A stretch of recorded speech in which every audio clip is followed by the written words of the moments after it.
and thank you for joining us today. This video is the first in a series which I have called In Defense of Magic.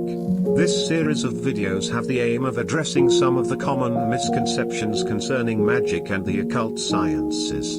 In this video, we will be addressing the issue of idol worship. There is a wide belief that occultists are idol worshippers. This is a misconception concerning all true occultists.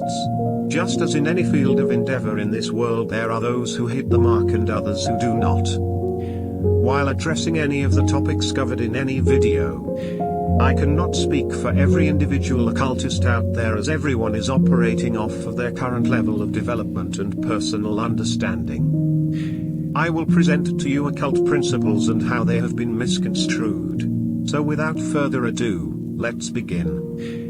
I would like to start off by defining some important terms that will be useful in comprehending the information presented in this video. The first term is idol.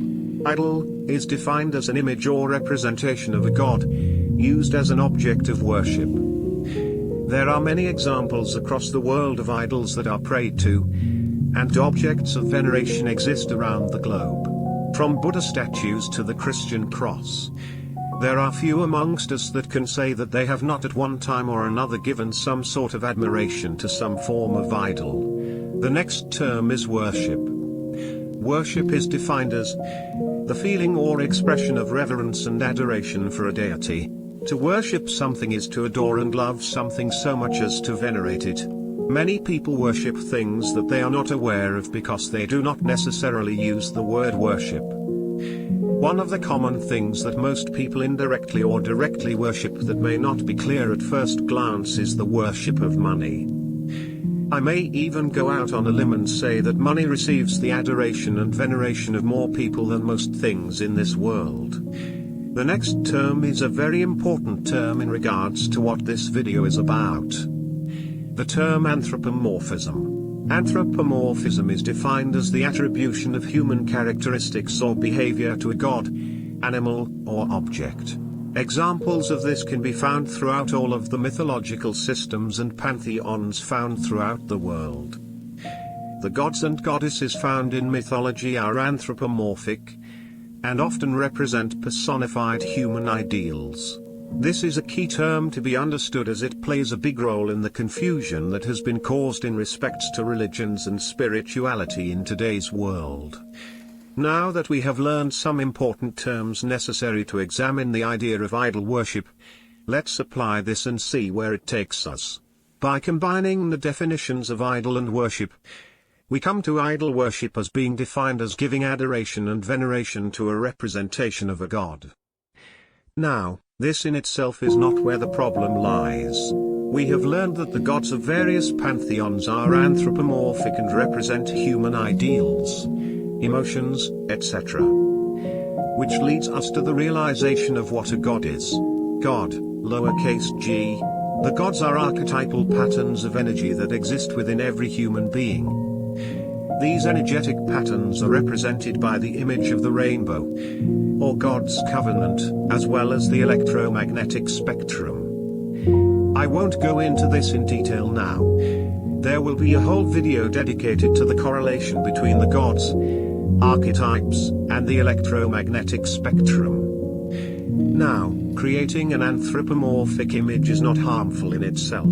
What is harmful is when the knowledge that the image is indeed anthropomorphic in nature is lost, and it is believed that the image itself has the power. When information describing our internal universe and its workings is expressed anthropomorphically and people do not know this, then they start to believe that the anthropomorphic images are in themselves real people, and people start to worship the images without the knowledge of what the image represents, thus creating idols and idol worship, false doctrines and false gods.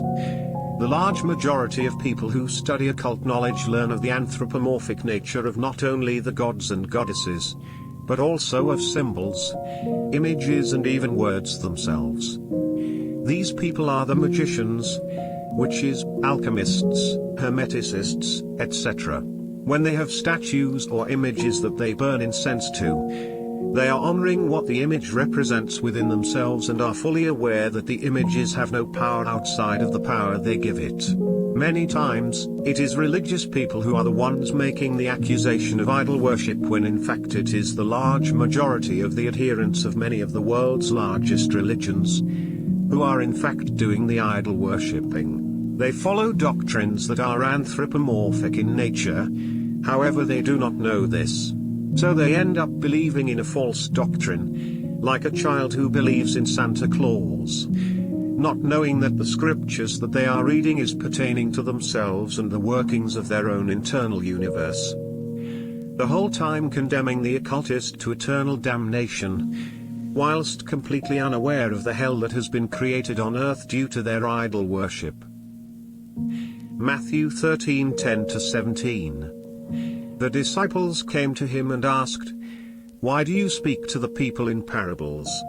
He replied, "Because the knowledge of the secrets of the kingdom of heaven has been given to you, but not to them. Whoever has will be given more, and they will have an abundance. Whoever does not have, even what they have will be taken from them. This is why I speak to them in parables. Though seeing, they do not see. Though hearing, they do not hear or understand." Thank you for watching.